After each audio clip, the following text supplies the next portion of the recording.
Bara hugsa til framtíðar, það leikurinn við Paraguay. Já, pressa að klára það.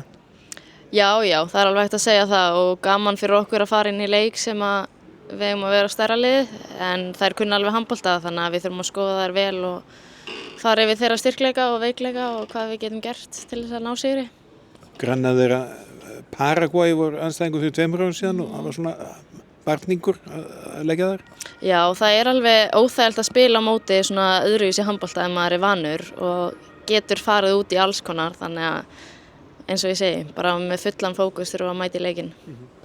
En svona, það lítur nú þrátt fyrir 2 töp að vera svona sjálfstraust í ákveðnu leyti í liðinu eftir að það hefur sýnt góða frammistöðu á köflum.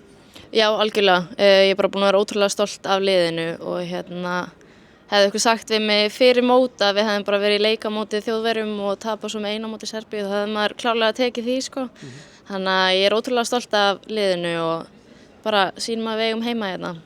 Og það, eins og segir, það þarf að klára þetta á morgun til þess að fá svona fleiri hörkuleiki í milliriðli.